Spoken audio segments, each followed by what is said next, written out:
commencement était l'information, et l'information était avec Dieu, et l'information était Dieu. Salut fidèles téléspectateurs de notre chaîne Canal Info News. Je suis ravi de vous revoir une fois encore de plus dans notre second numéro. Et dans cette émission que vous aimez beaucoup plus, l'émission des Best Politiques. Moi, votre humble serviteur, Seigneur des Best Monzankongolo, au micro. Je serai accompagné avec mon homologue, mon frère que j'aime bien, l'Ikwete Jeff. Bonjour Jeff. Bonjour Seigneur de Best Congolos, bonjour Nabatnios Bazolandabiso, bonjour na Madame Mirador Ngabou, et bonjour na Monsieur Refin Kisombe, bonjour na Monsieur Papi Kelly, et puis bonjour na ba fidèle abonné à la chaîne Nabiso Canal Info News, et après si bino mbote, et bino bwesana ko lande émission oyo de Best Politique. Ngawa bino je faire mikwete pona ko yanola. Na mituna nyonso ezali surtout que biso tozaba tozo lutter contre la liberté après ces appels effectifs et puis politique de bonne gouvernance mboka na biso na pesi bino mbote. Merci wana bo zwimbote euti et pa ya invité na biso to yambelelo Jeff Mikwete na katikati émission na biso oyo to bengi de Best Politique. Nous allons débattre sur des sujets que vous connaissez qui fait Ozoningisa Kinshasa monde entier par rapport à comment traiter cette pandémie de coronavirus, précaution nini oyo ba continue mboka bazui, comment nous pouvons gérer cela parce que na minute tozolo ba bato baza stressé. Tozo ka ba bazo baksa lisusu moratoire mususu pona confinement, déjà bazaki na Gombe silité bazolo ka ba baksa ba jour ba ya na ba commune eza périphérique ya Gombe et jusqu'ici tozo yebate combien de personnes au bakangi na coronavirus na katia commune ya Gombe. Mais subitement tozo constater moratoire ozo poussana. Est-ce que ba mesure wana eza adapté na conjoncture na biso et puis tokolobela liso suggérance ya ba makambu ya 100 jours parce que ça coule de l'encre et de larmes parce qu'il y a aussi d'autres personnes au baza cité na katikati ya makambu wana. Coup de chapeau déjà à part ça par notre justice, ba magistrats nabiso qui font vraiment un bon travail. Coup de chapeau pour Nabango, ba policiers, ba militaires, au bazo défendre ligne nabiso na côté à est na ba frontière nyonso ya mboka nabiso. Et déjà là naké rapidement ko tuna mutuna nanga mais j'affaire na invité comment est-ce que yo une nouvelle wana au babi que port ya casque est obligatoire. Est-ce que obligation na bango batali moyen de vivre au Bazanango, puisqu'il y a des personnes au Azozanga même 1000 ou bien 5000 francs au somba cash newana. Oui, bien de best. Merci beaucoup pour la motuna wana. En tout cas, merci. Au monde ba sujet boza sujet mort très sensible. Et ba sujet o esengeli to lobela. Bango moko ne bandi ba bisaki bisone que pour ya masque wana eza plus pour na batu oyo baza contaminé, baza infecté. Pourquoi?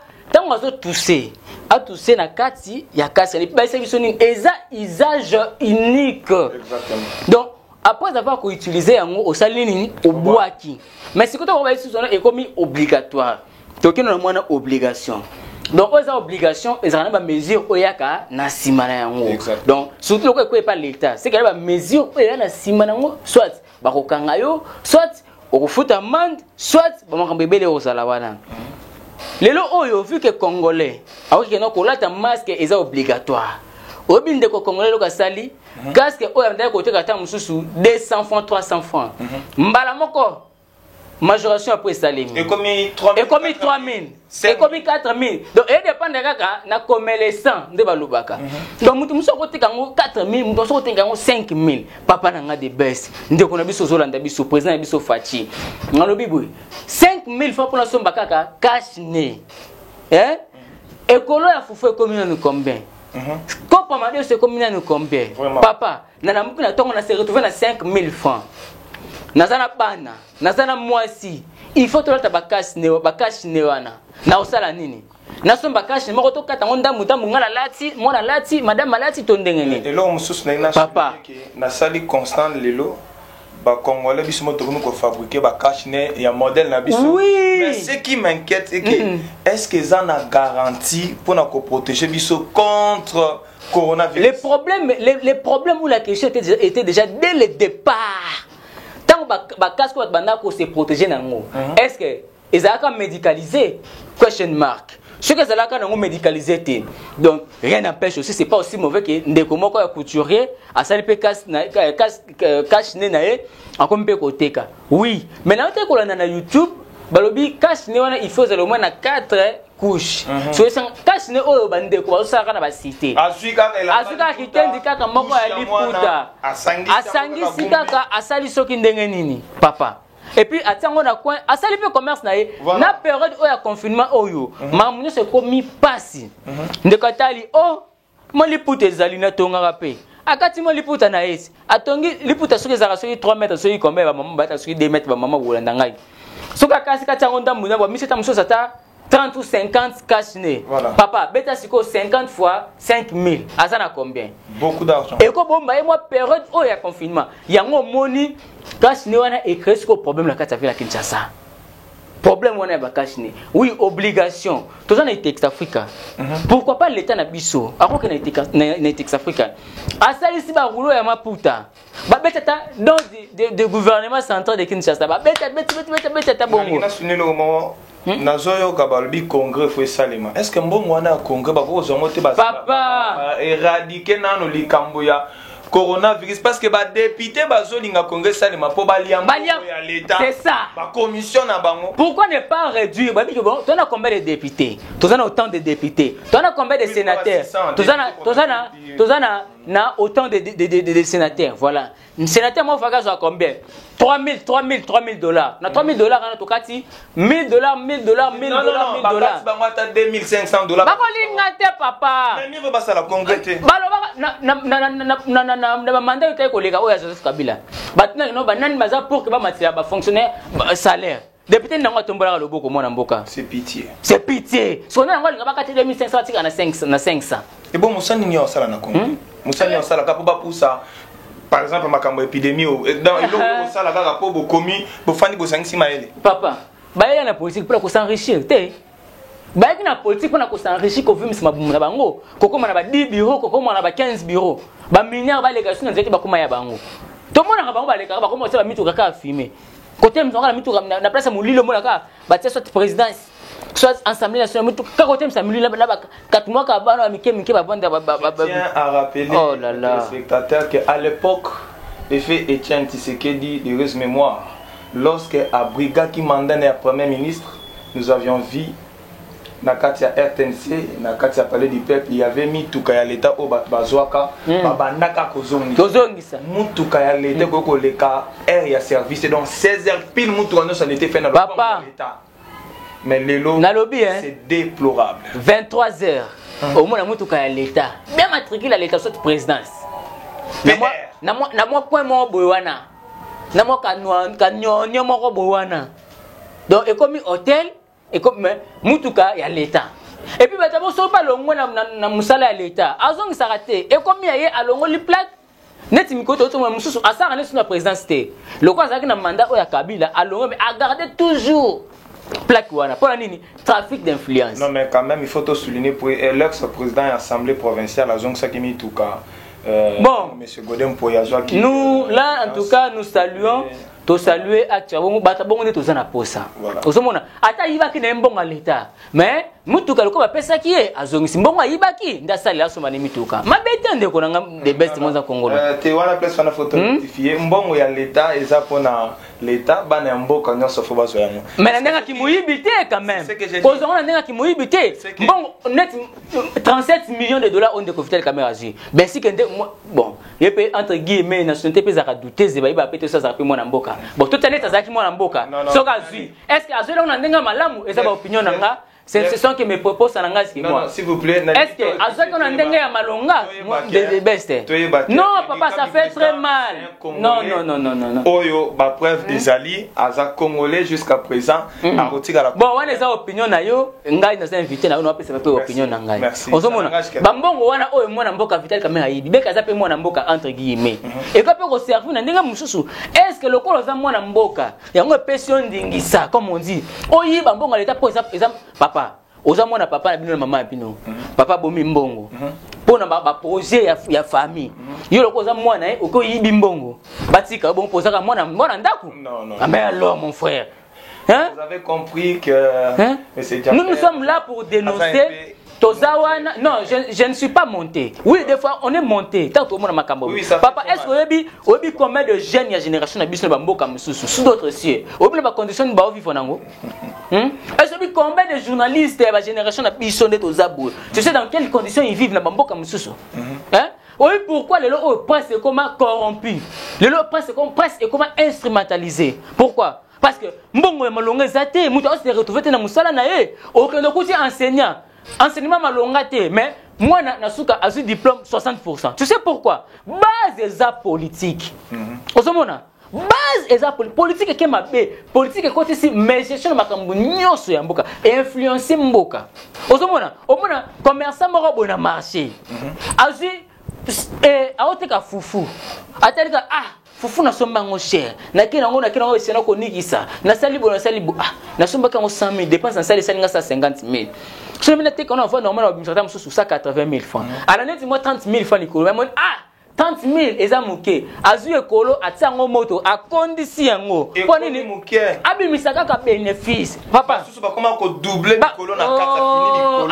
Aba kisi sous Ecolo, msusu. Et siko yebisangai. Tout ça, c'est quoi? La politique. Politique hollandais, la makambo, ndenge singérité. Pourquoi? Bango moko nanu. Bazana nous exemplaire. Joffer, merci beaucoup. Je crois aussi photo ebisa bande qu'on a vu son maman maraîchère bande baté quand on a wenze. Boy bakake l'état aza ko exister. Yo muto bako kangona babiloko wana to ko pesa exemple wana te pona ko encourager ba anti-valeur. Il faut OTK na voie normale. Ekolo o ezaka muleti kango bongo. O eza mukete kango muke na prix na yango. Papa yemoko l'état azoyi basali biso rétro commission. Bon maman maraîchère mutaloni bilangane asali makamne na pasi. Soka sali bongo soka sali fufuna sali bongo mabeza ba. Mabeza parce que bato bazaki censé kozala exemplaire. Bazo ba exemple te pona biso petit peuple. Yebisanga.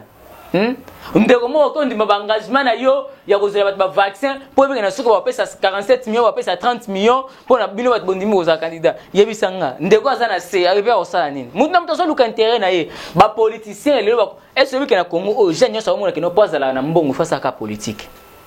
Oui. Lelo actuellement on a Congo na biso mutu so mona ke no pona za na mbongo il faut na sala ka politique. Pourquoi que no ba politicien ba yibaka ba politicien un ministre pour signaler kaka mo décret moko mo loko moko boy par na ngeza wapi wana ezaba ozomona ce sont des ministres bamabumu ba ko sala pona mboka te. Je tiens à féliciter tous les ministres au bazo sala musala pene ya Premier ministre Ilunga Ilukamba au baza pour accompagner. Mais il faut la mouka, bazo bengue fatigué makasi. Misala ya président. Mais il faut pas la mouka en tout cas. En tout cas, c'est un vieux qui a de l'expérience. Nous osons croire que dans le silence, les choses peuvent aussi marcher. Et là, nous venons passer maintenant à la deuxième étape, celui à Misala à 100 jours, à chef de l'État. Est-ce que tu fais Yozomo Nangote qui a des poids des mesures? Nanini papa. Albert Yuma. Mutu a détourné ceux qui combien de millions, ceux qui de nini wana. Fakasani. A détourné biloko ya grave. A quoi ici ba indiscriminé. Malembe. Ekokoma. Quand même Kanaye eza avant oh ya excellence. Moi na mboka de best. Non, il faut te le bango vérité. Ekokoma. C'est-à-dire surtout zo le bali comme photo marché maman. Papa. Yé aza na résidence à Fandinaye mais pendant un directeur du cabinet du chef de l'État a pas coupé na katia prison. Ekokoma. Ozomona. Ekokoma. Et papa, d'ici la liste des amulaït. Okte batangi baba na mboka to maluwaka. Bazotanga liste des am papa. Bako Djama. Albert Yuma. Dossier. Oh papa. Pour ton information, hein. Pour son information. Dossier na yé. Bon bet andete. Bazokoma. Non voici sinonte. D'abord koma basilisi. Procureur, a-t-il le coloto, papa, et au comment? Bon, de confidèle quand même, papa, un faiseur de roi. Vraiment. D'après va dire un faiseur de roi. Nous ça va continuer, mais il m'a dit jamais à mon compte. Tu éviter un faiseur de roi, au tir jamais aux on t'appelle papa maintenant jamais engendré, je ne sais pas même. On te dit, mais comprenez ça, c'est donc, ils a passé. Au moni, émission. Papa, et Kokoma, un faiseur de roi, na prison. Bon, on s'entendait pas à ça. Papa, il faut le dire quand même. Qui s'attendait à ça? Pas à ça. Donc pour vous dire que tout le monde confie parce que effectivité et état de droit. Mais dans le bien, est-ce que Elo connaît cause à la dribble était jeune avant moi partir à la présidence à côté après Bimi va blanchir. Parce qu'on a vu ça avec Mandela en prison après la prison. Mais les lots va mi be ko changer. Ballot électoral est changé, papa. On peut toujours le modifier à chaque fois qu'il y a élection. Papa, à chaque fois qu'il y aurait élection, mais Fati, Azano Pena Ndingisa Penate a bougé notre constitution jusque-là. Non, Makambouya, règlement d'ordre au État, par exemple, Séni et Zalaka, à part. Mais, papa, Naïbisayo, Congolais, Azasou, Azaré Kalate, Congolais, à chapeau, à polo, et puis à Moulanga Prémisse, Azasou, Bongote, Naïbisayo. Papa, Bissonio, c'est évident, non? Et puis, hormis ça, va changer la loi électorale. Va passer d'ingisa que non 2023 qu'on poster. Qui peut voter quand Vital Kamera na tête il y a présidence papa. Qui? Non Vital Kamera. Pensez-vous que bande quoi INC et là na lo bayango wana te. Après Genève, papa, il y a INC et Bima qui quand même Pensez-vous que pourquoi à Salia qui na IDPS? Non mais les accords se font c'est des fonds pendant les élections et après les élections. Parce qu'il a compris que vu son niveau, vu comment, vu sa réputation. Donc, après jamais qu'on ma président Mboka ko. Vital Kamera ba dit ko iba leloté. A détourné même bon, n'avait pas soyé bien ngoté. Tant que ça président l'Assemblée nationale.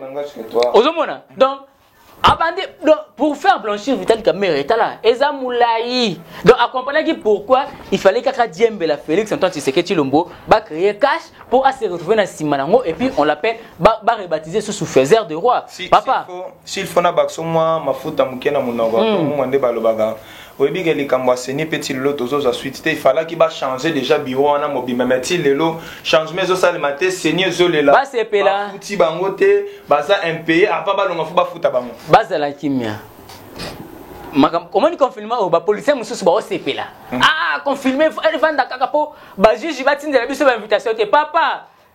Mais quand il y a même un parcours électronique et comme la bino nda confirmer oh iko là. Toko simba bino biso tozala pona ko dénoncer. Oui, Vital Kamera za Morotin, Albert Yuma, ba Thomas Luaka, ba nani oh azaka ya gouverneur banque, eza oza gouverneur Kinshasa, oza ki ministre urbanisme ou l'état habitat. Beta Justin Beta Kuira. Papa, la liste est tellement longue, surtout tandango awa. Oko comme ça escalier au mati pe palo, au mati na lola, te ba on li felo.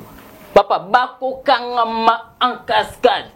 Coronavirus o ekosila tokosimba bango. Bambongo o nyos ba yibaki tozana posa nango poto éradiquer nous et virus oyo. Après aussi ça m'a 5 il y a 100 jours, tout ça si to comme en 2023. Est-ce que vous assurez que coronavirus est aussi là? Avec Dieu, si c'est une affaire. Non, t'as là. Oui, papa. J'ai fait on a tiré on a eu mal bam que moi ma camboyo. Sur le plan scientifique, tout le monde a dit, mais il faut que tu aies le point sur les îles. Papa, qu'on limite Nzambete. Non. Non. Qu'on limite Nzambete, papa. Je vais faire Batbazo Talabiso. Batbazo Talanganayo. Oui, Batbazo Talanganayo, papa. Makambu oyo etali Nzambete, c'est une affaire où etali l'État, sauf qu'à prendre des dispositions malam na santé, Batbazo la sécuriser. Tout le monde aux États-Unis, tout le monde en Allemagne, tout le monde pourquoi Allemagne bazo ku faté le quoi américain. Na anglais wana lobi wana ça, ça bon. Est-ce que baba sambela kinza? Oui, na anglais wana c'est bon. Mais là il y a aux informés. Est-ce qu'on dit que na Italie et tout ça les maya de 3 semaines awa. Bande ko va se révolter, babi que non té. Confinement eleki, bat ba kufa kaka. Ba italien ba se révolter ba bimé ba lali na babala bala papa na costume l'état ko ki ko kanga bango te papa batiki bango ba sambeli ba lelinzambe papa olingo ba que non Italie bana ba mesures sécurité sanitaire makasi te. Est-ce que t'as pas pu voir ndé ba koya ki na banzela ba koyi c'était ça quand on leur disait qu'il y a coronavirus tout le monde a banné au boudé. Oui. Et voilà les résultats. Oui, des fois, il faut s'appeler Kanda Nzambe. Pour l'Italie, peut être par une nation. C'est le même Dieu qui peut guérir, qui est le même Dieu qui peut aussi frapper. Mais papa, Achati Yarabana n'a épée. Non. Papa. Cher. Papa. Téléspectateur. Je ne suis. Non. Je vais m'expliquer. En tout cas, je ne suis pas d'accord. Non, papa. Yoka. Tout solo là. Tout éclaircir, bateau à Zola Nabiso. On se comprend. Nzambe Balouaka, il est là en colère. Yokana no monde ko nanga yo tikelinga maloba. Opesinga maloba. Emission za ya yote za ya ngapo ya mbinga indi invité. Babi Nzambe azan là en colère mais riche en bonté. Balobi na sepeli tout ça va intellectuel babi là. C'est pas que soit bien aux allants. Tant sous na énergie, dans sa énergie. Faut comprendre. Bah comme non, il est lent en énergie, mais il est fort. En comment dans n'importe quel orthographe mon a pu employer. Et lui va dire azana une énergie bien que ezanini ezalan. Net machine même chose là awa. Ezana on a capacité mais ezanini ezalan. Bien que ezalan mais ezanini ezo permettre biso tout ça makambo. Oui. Nzamba manda ko monati. Makambo yo sondo leka. Est ce que Italie za par nation oyo occasion makambo belema pape azara wapi na Italie. Déjà papa ba ignorer que l'église catholique ça il faut le dire. Oui, bah tu vas ignorer par rapport à la pratique. Bah bongo. Aujourd'hui, tout le monde a un mariage homosexuel. Et tu as célébré l'église catholique. Nous avons dit non, maman, quand vous faites comme vous kendena, papa, mon kilo est nzambe.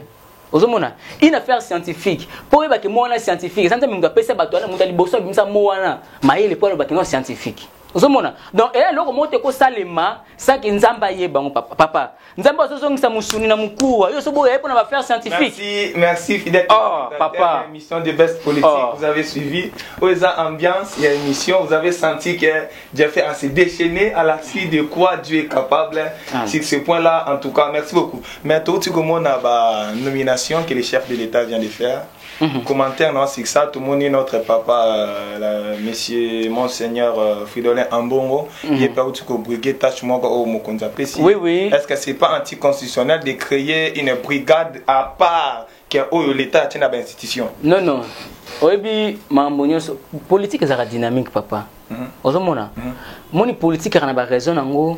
Politique et ngabengango ba effet secondaire ozomona la politique ko vanda tel même constitution na tiba basala ba vanda ko ba élaborer constitution ezara par rapport à nini par rapport à ba fait moko boy ba mo que noter chef d'état mo ko yakini a ko isa make sala ki conséquence dans zaini pour na ko protéger le chef d'état photo ça nini ba créer loi moko boy ozomona donc pour moi na mo que ça m'a bêté ndenge chef d'état pesi papa na biso cardinal Fridolin Ambongo charge il y a commission il y a fond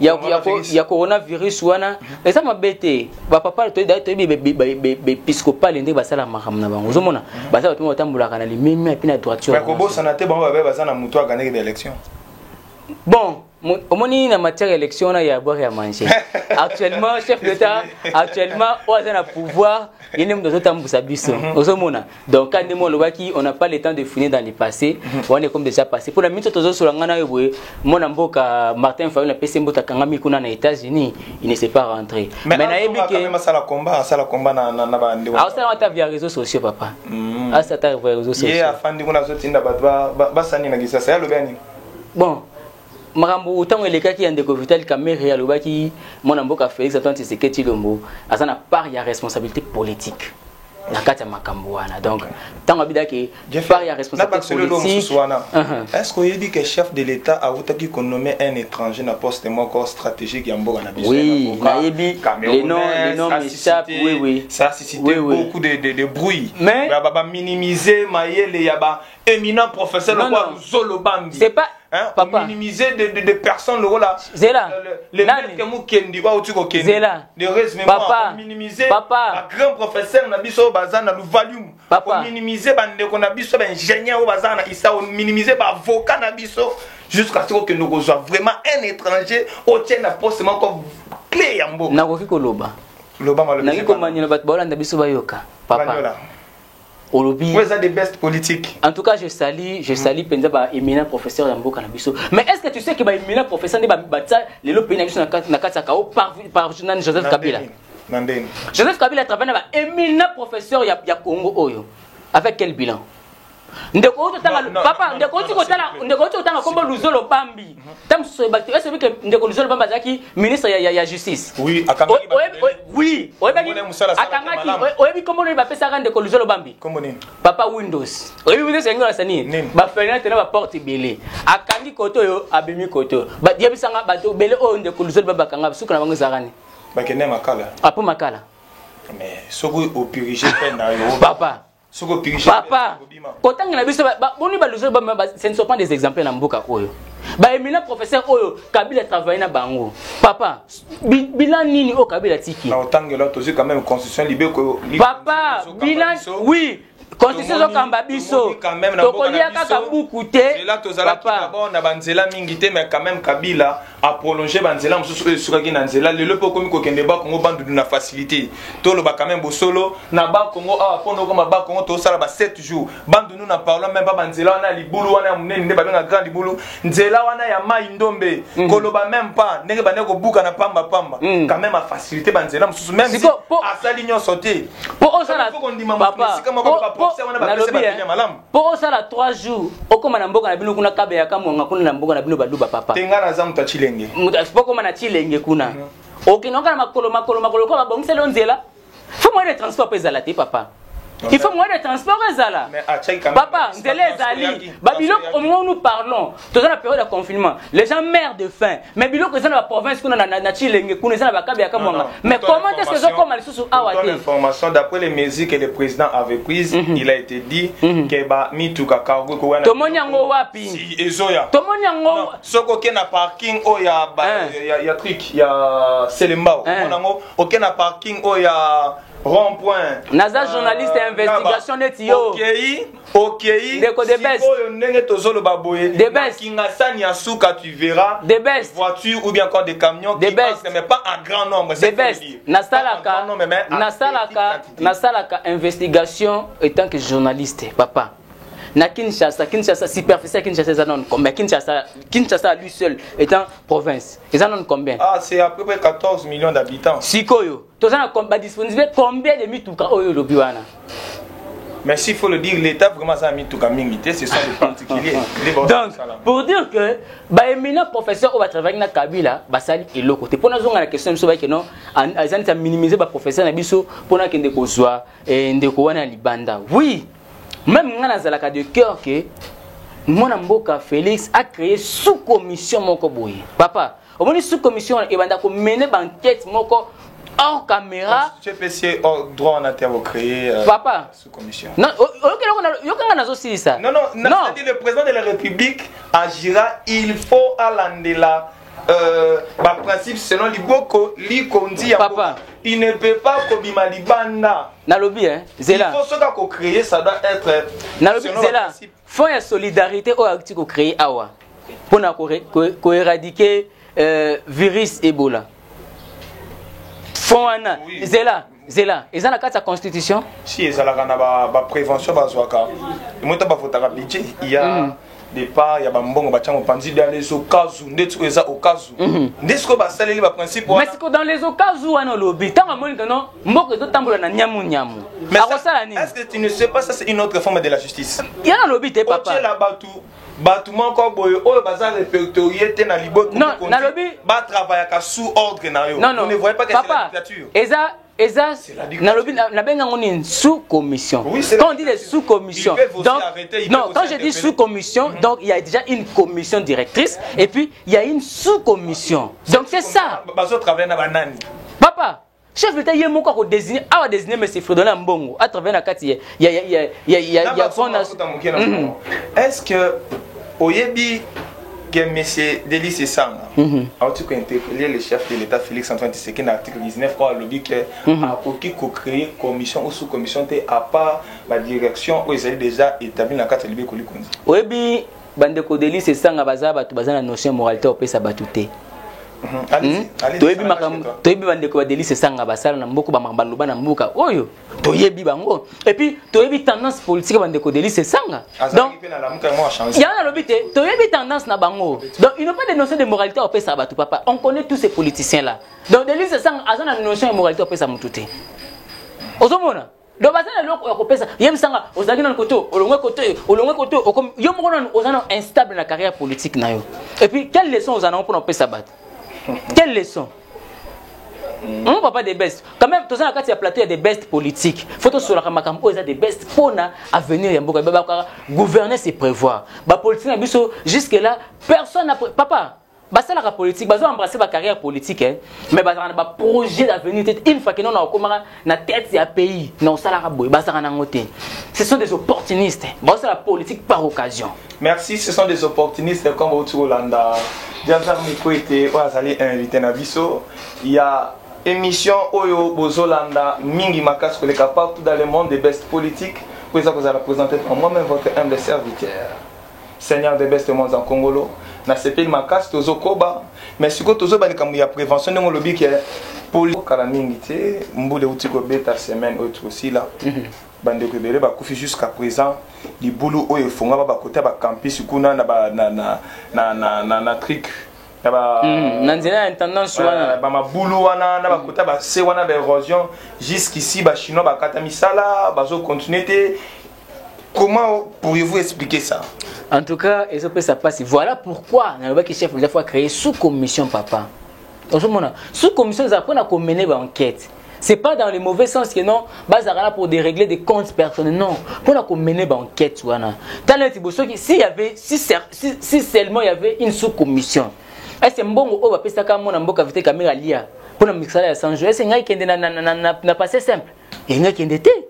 Ozomona. Ba misala belé o e katana o. Est-ce que katana? Et ngai katana te papa. Tani tibo en tout cas na profiter na occasion ya émission na yo na présenter ba sincère condoléances nanga na ba famille so éprouver par rapport ya mbula ote ko beta mikolo ti koleka awa et puis la famille so du monde o ba bongisi bande ko na ba d'une manière ou d'une autre na corona ils na n'importe quelle maladie na présenter bino ba sincère condoléances nanga en tout cas et nzambe mutapesaka nzambe mutazwaka et soyez vraiment très fort. Eza nango makambu ekoleka nango. Merci. Ozomona. Eza makambu koleka ndenge ja faire mikwete auti koloba. Mais est-ce que d'après vous s'il faut au côté jusque ici bilan ya président Fati au groupe c'est combien? Non moni jusque là faut yeba que Fati gouverne faut yeba quand est-ce que le gouvernement a Fati côté en fonction. Donc ozomona. Donc moi que non côté ils la partager. Donc, il a partagé, il a pris le pouvoir. Il a pris le pouvoir en 2019. Voilà, mais quand est-ce que son gouvernement est en train d'exercice? Il faut que tu sois en compte, papa. Regardez. En exercice ou pas, ce sont des manœuvres politiques. Et puis, ce qu'il faut savoir, en 2023, ça ne sera pas les Makambouya, Chibala, encore. À ce niveau, pour répondre à ta question, ce sera M. Félix Tshisekedi. Bon, pour répondre à ta question, na bungsi big rouge corrigera rabat. Donc moi na tsai côté zate. La prochaine émission ta na boya na rotia na opesa cote na bubande ko na bungsi big na corrigaka makamni zo kenge na la prochaine émission na na big na opesa cote. Tout le nom les kama big rouge. Est-ce que tu sens vraiment que le président Azoko big rouge zo pesa papa? Nettoie. Big rouge pesa directeur à discipline. Papa, na kati école préfet Koti, à côté que non pas na ba ke nyamu. Il sanctionne le directeur de discipline. Abandi non là papa. Donc tu veux parler de Vitel Kamere. Papa, préfet Koti moi que non cours de l'école les gens na nyamu. A sanctionné directeur de discipline. Bongo yo messie. Bongo yo élève. Non mais disons quand même la vérité. Est-ce que au éviter que 1,6 $, ils ont qui détourné de la part ya Jama Kabund nande onaye Papa, na Augustin Kabouya. Oui. Papa. Mais le président a fait la police ou quand même Big Rouge. Est-ce qu'on a pas partenaire? Non. Il faut Big Rouge même si tout le monde a au lobelo comment on est bandeli kenzambe a beta kapi. Pour ton information. Pour ton information. Est-ce que ndeko ya Fati Moko Asa qui peut interpeller? Je le sais bien. Ah, si quoi papa. En tout cas, merci Nabino Bolanda Bisso à travers la chaîne Nabino, canal Info News. En tout cas, il faut s'abonner pour à chaque fois de temps en temps dans les cas Bolanda Kanga. Merci canal. Tout le monde a noté. Zoé Kabila intouchable. Zoé Boma roulage awa na fenan. Na boulevard awa. S'il vous plaît. Bah Simba était. Mais comment se fait-il ndeko ya président en fonction papa? Non, véritable état de droit. Bisso presse de liberté to zawana pour na accompagner puis ko dénoncer. Bato nyonso ba okende. Or papa, tout ça les constitution mingi action de ce que fait Salima. On se mona. Ba Christ ba bomba mingi na sima Biblia. Mais na se kuna na téléphone a ko mato okuta na hôtel na 23h. Fatia ya longoli biso ba évangile wana. To kuito comprendre que non na kati ya Bible lobi oh ne volez pas nesa ni to kangi Bible. To dire que na kati ya conscience que non oh ça to kangi to ko ta ce qu'on action. Tout ça ce qu'on a kati ya régime ya action. Merci tout ça na régime ya action ndenge Ndeko Toyambi à Zoloba, tout en régime et action. Nous encourageons les chefs de l'État à poursuivre sa lutte, de combattre les antivaleurs, la corruption, le détournement, les enrichissements illicites. Surtout le enrichissement illicite. Moutali boso mwana mboka Vital Kamerhe. Papa. Non, s'il vous plaît. Dans le régime, Moutali mbongo neti. Tokotia ya part ndenge ni na sana dossier na justice papa. Tochena nous a comme en évidence. Toyebi mwana mboka. Tant tozotanga. Excellence totia en évidence mais tolongo lié. Même temps tozali kotanga na nous sommes totia en évidence donc tozoyo ozali. Exactement. On a vu totia to ça le to pémisé quand même azape un fonctionnaire ya mboka na biso to lobela sur la. Mais avec quelle réputation? Voilà. Ya on to lobi ndeko muzitu balakisa ki ba mi tukana e bandako comment tongi pa ndeko jeko comme lumba jusqu'à présent dossier wana sans suite. Papa, je te dis, il n'y a aucun dossier jusque-là qui est intouchable. Il n'y a aucune personnalité politique qui est intouchable. Papa, faiseur des rois, Alia Vungoulé, qui portait disparu, chef de l'État, Fatih, a été interpellé. Papa, Badolphe Mouzito, par quel moyen Badolphe Mouzito, les frères de Batibala, Nani, Ndekanda Kimbuta. Matata Mponyo. Bon, papa, liste za moulaï, bah ok, non progressivement parce que bah go sambi samba moko un groupe de gens bah non, bah là dossier progressivement. Tout le monde est chef de l'État sali nomination na armée, a sali aménagement moké. Les ana batu musu bazolo baki azoli nga kanga raïs, est-ce que c'est vrai? Bon, depuis Kabila Zara na pouvoir, tu dis mamie sondolo ba maponae. Kabila c'est un sanguinaire, Kabila c'est un. Mais votre point de vue par rapport à mon point de vue, ce qui peut ça bongo, ils ont été kokanga ça ko boma mututin mon cher. Ce qui va interpeller Kabila. Ah ok, na ba avocat. Ana ba avocat minene pe la monde. Ah ok ndi. Ah osamba. Ce qui Jean-Pierre Bemba bakanga kaiti. Asambaka. Penses-tu vraiment que notre justice a le pouvoir d'arrêter Papa M. Kabila parce qu'il a été protégé par la Constitution. Après mandat, il devient sénateur à vie. Car dans la Constitution, on a pas protégé. Il ne sera jamais enlevé. Il sera qu'il siège ou pas. Personne ne peut l'enquêter. Il peut sillonner ça et là, même si patati patata. Est-ce que mon amboka Vital Kamerhe, il passe dans le monument? Azana même on a vice-premier ministre. Mais oui, mais Azana la Constitution te. Azana ba milité pour na ko kangaye ba ko senga droit. Na parlementaire. Par contre, ministre, il faut pas s'engager droit. Et puis de deux, lui, il travaille pour le chef de l'État. C'est un travailleur dans le département Songolo Yamboka, il y a présidence. Mais il faut que non, Balouba, ni au dessus de la loi. Nul. Bien sûr. Que non, les uns sont au-dessus de la loi et les autres sont en bas. Non. Babi nul. Donc le cas de Kabila, ça na Katia Mboka. Azape na Katia nul wana. Donc, sur les 5 bâtiments Maboko. Et puis, côté Maboko, ça que Fatim t'a livré, non. C'est ça que non. Mais bien qu'on aime te faire livrer, bah acte na yé. Dans le nomination, il y a bah oh bah tu crois-tu vraiment qu'il y a une importance? Oui, oui. Parce que est-ce que tu le sais jusqu'à présent, bah tu es résolu Kana Est? Oui. Au moni Makamba Est wana, Makamba Est wana, c'est une affaire politique. Nous on croyait. Oui, nous on croyait. La politique a changé. La politique a sika une réaction. À l'époque de Kabila, on croyait que c'était une guerre militaire. Or, on a compris que c'est une guerre politique. Donc, le cas de Fatia Koti, avec sa bonne politique, papa, est aussi là. Merci, vous comprenez qu'avec sa bonne politique, Makambono c'est aussi là. Ah, on a une best politique. Tolande la makamne sotina suka. Et le rechappé biso ezate to kota tina suks na misisa ndenge bande kona biso balbaka panza linyoko to mona misisa.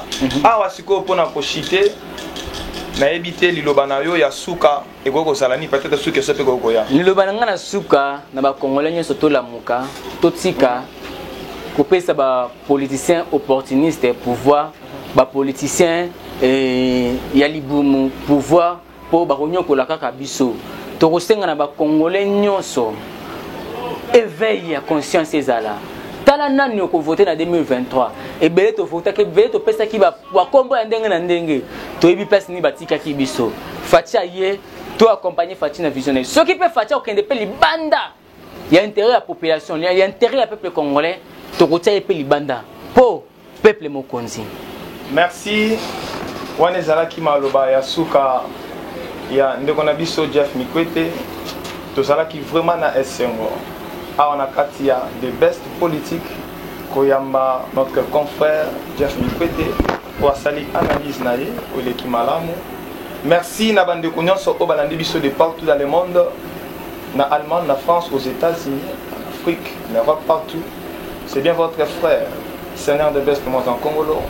Comme j'ai toujours dit, il y eut un jour, un soir, et un jour, la lumière apparaîtra. Merci, à la prochaine.